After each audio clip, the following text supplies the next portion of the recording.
Ave Maria, cheia de graça, o Senhor é convosco.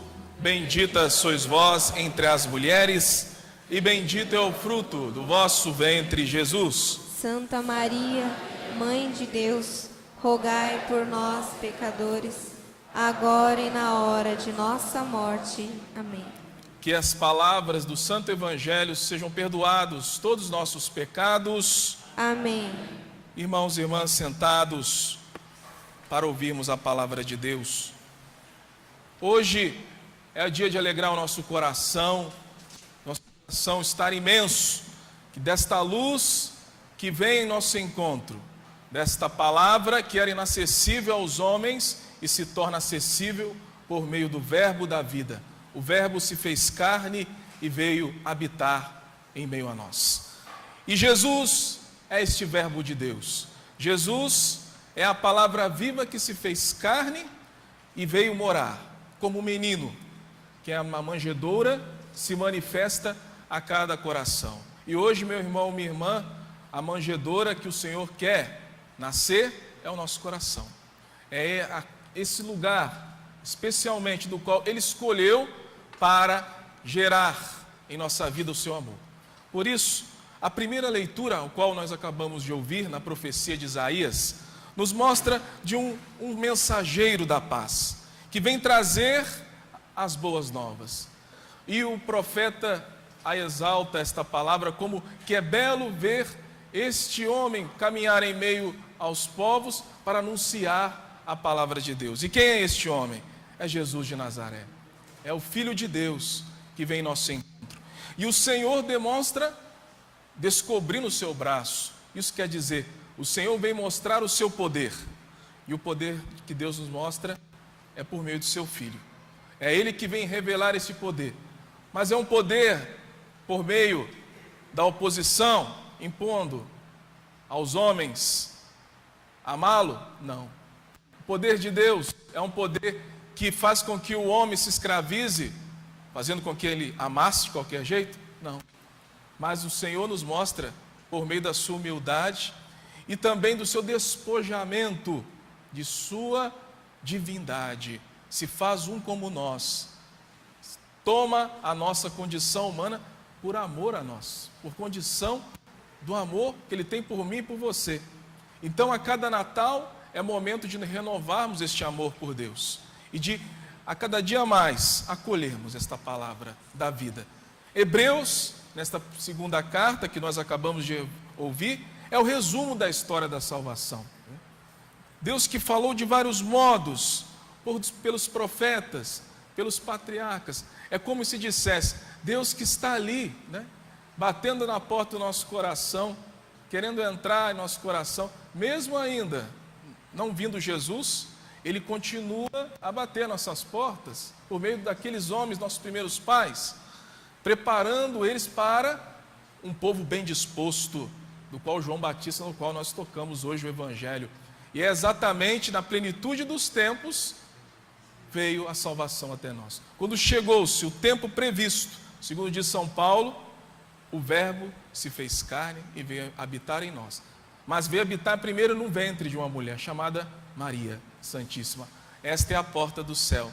O seu sim nos dá a salvação.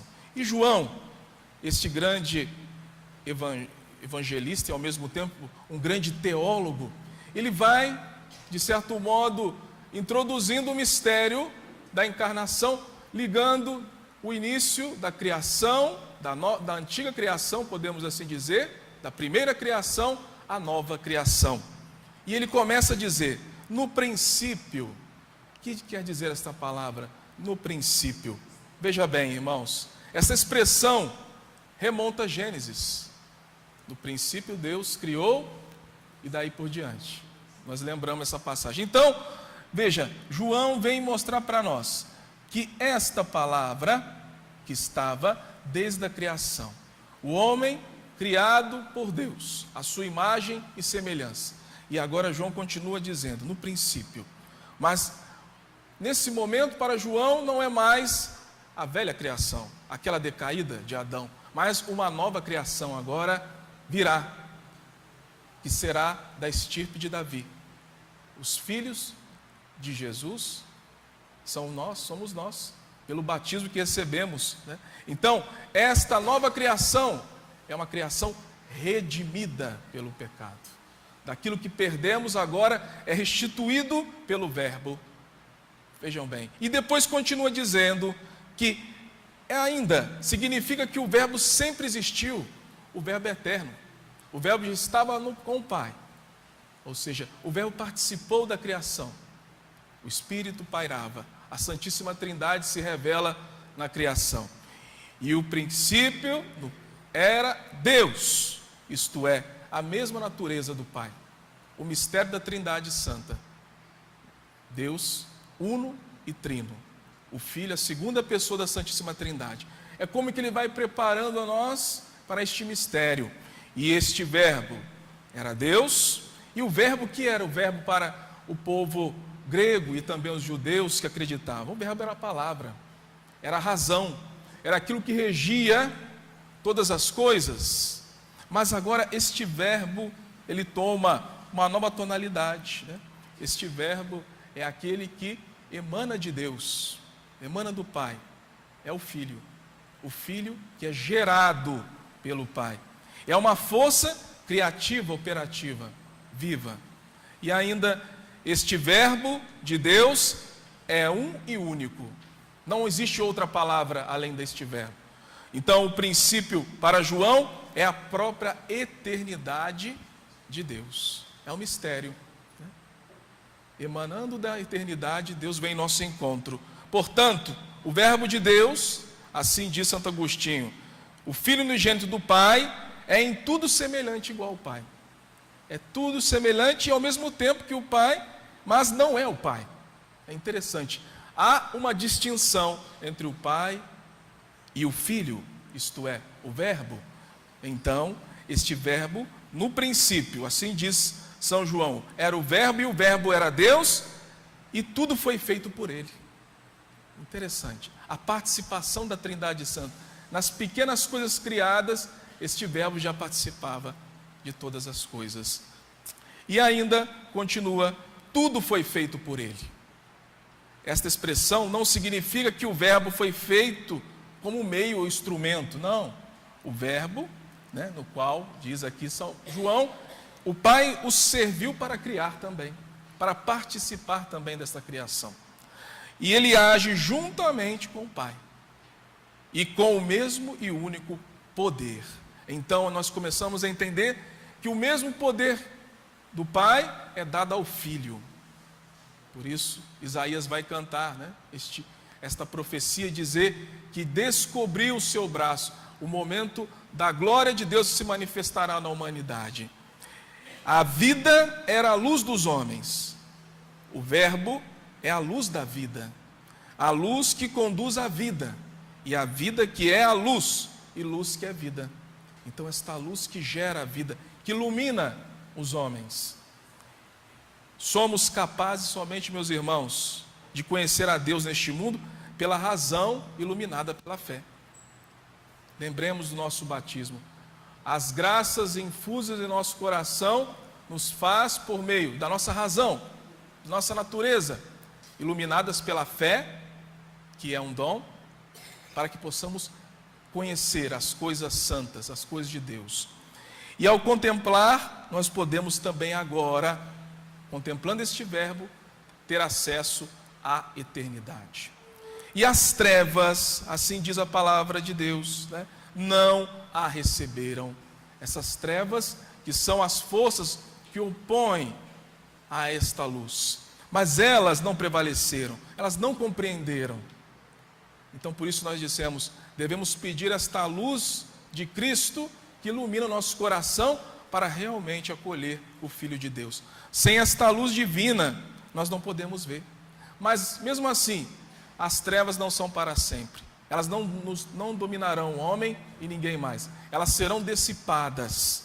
Então, há uma luta entre a luz e as trevas. Há uma luta diante deste meio invisível que nós não vemos, entre o bem e o mal. Então devemos escolher ou a luz, ou escolhemos as trevas. Mas lembremos, as trevas não prevalecerão sobre a luz. Então, irmãos e irmãs, o Evangelho continua a dizer para nós e a brilhar em todos os nossos corações, os corações mais abatidos, os corações mais saltitantes, mais entusiastas, que esta luz de Cristo quer agir em nosso coração. Jesus diz: confiai em mim, eu venci o mundo. Essa é a palavra de ordem para nós. Para este ano que entra, devemos proclamar a vitória de Cristo sobre a morte, sobre o pecado, sobre todas as situações. A luz vencerá. E ele diz: confiai em mim, eu venci o mundo. Jesus, no seu mistério de encarnação, está apenas inaugurando esta ação da luz divina, que vai findar no último dia, quando ele voltar em sua glória. Então, devemos ser um povo vencedor. Se ele diz para nós: confiar em mim, eu venci o mundo, vocês, nós, todos nós, podemos vencer em Cristo. Podemos triunfar em nossa vida com ele. E a luz verdadeira que ilumina todo homem, mas o mundo não a reconheceu. Veja, o mundo aqui se entende por toda a humanidade inteira. Mesmo os crentes e não crentes, esta luz se manifestou. Sim, ele ilumina todos, segundo a disposição da sua vontade, mas também de cada um. Segundo a disposição de cada coração, essa luz vai resplandecer cada vez mais. Por isso eu digo a verdade para vocês, irmãos, aquilo que Santo Tomás diz para nós, que esta graça que Deus derrama pressupõe a nossa natureza. Existe uma participação nossa, existe também um empenho nosso. Porque Deus age às vezes tantos em um e nos outros não? Porque às vezes não estamos dispostos a receber esta graça. Será que estamos realmente dispostos a acolher Jesus? Será que às vezes o medo nos impede de dar um salto a mais em nossa vida? Será que esta luz às vezes nós abatemos quando vimos que pode mudar tudo, o rumo da nossa história? Então veja bem, aqueles não a reconheceram. O mundo está dizendo aqui, a humanidade que não aceitou o Cristo, não reconheceu. E nós veremos ele como ele é, né? E um dia que o Senhor estivermos diante dele, nós vamos ver segundo quanto nós amamos ele, quanto nós buscamos ele. É como se nós buscássemos, né? Até me desculpe fazer um exemplo muito corriqueiro. É como que nós corrêssemos para o encontro de comprar alguma coisa que nós queríamos tanto, né? Também tem gente que tem tanto desejo nesse tempo natalino de ir para um shopping, uma loja, aquela promoção que é a única, e a pessoa gasta toda a sua energia e corre ao encontro, né? Derruba até os outros. Tem gente que é assim. Mas da mesma forma também devemos ir ao encontro deste Cristo que se faz presente em nossa vida. Estamos empenhados realmente em nosso coração a ir ao encontro deste Cristo? Então, assim diz São João Crisóstomo, né? Rejeitam os seus raios. Então, o fato que eles permaneceram nas trevas, está dizendo que existe sim uma luz para todos, mas depende daquele que vai acolher realmente, que está disponível realmente a acolher essa luz e seguir os passos dela, né?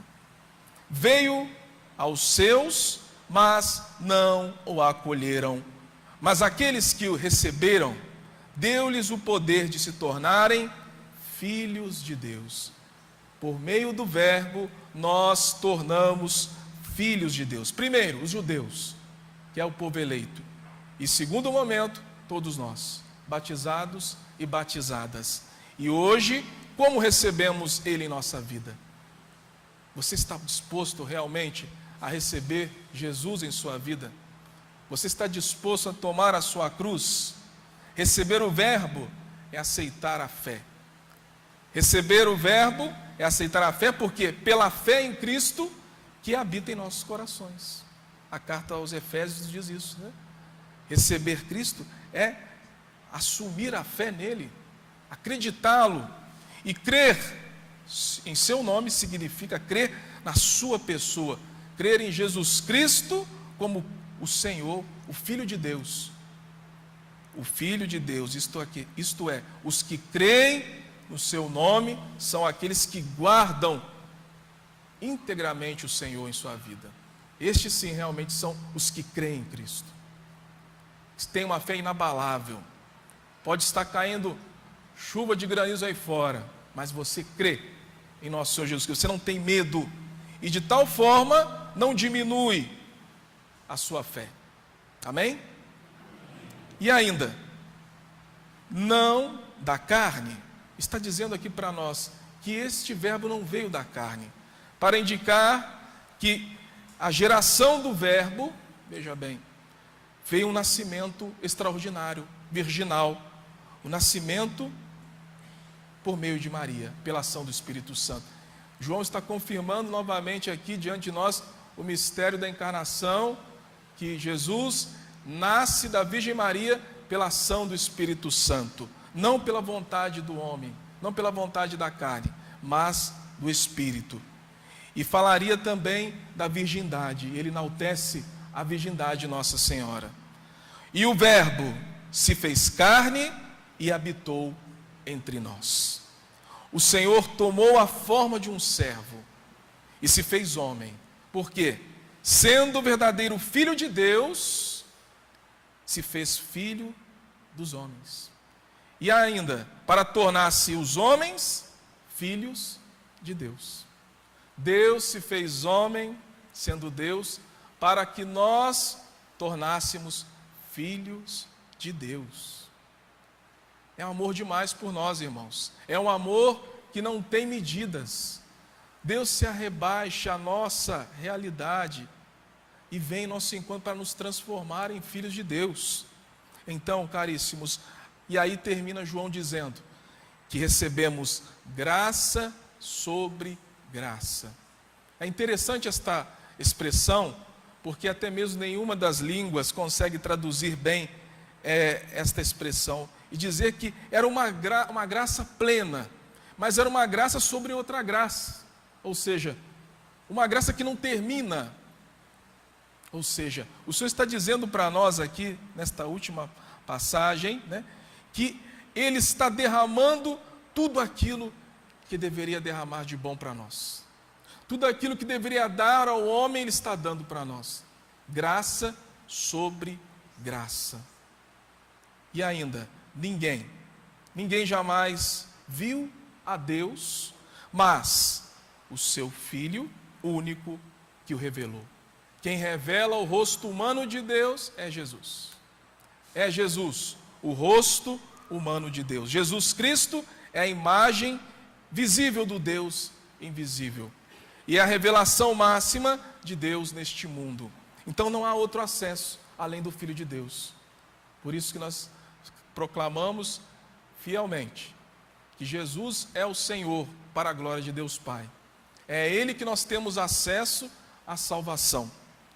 E para terminar, eu cito uma passagem de São João da Cruz, que ele diz assim: em dar-nos como nos deu seu Filho, que é a sua única palavra, a única, que não tem outra, tudo nos disse juntamente e de uma vez, nesta única palavra, e não tem mais o que falar. A única palavra que nos foi dada no céu é Jesus Cristo. Então, caríssimos irmãos, que este Natal seja um tempo de alegria, tempo de que esta graça do qual Jesus derramou, está derramando sobre nós, seja abundante neste ano que está para chegar. Que esta graça seja abundante em nossas trevas que às vezes ainda habitam a nossa realidade humana, mas com certeza esta luz de Cristo prevalecerá. Louvado seja nosso Senhor Jesus Cristo. Para sempre seja louvado.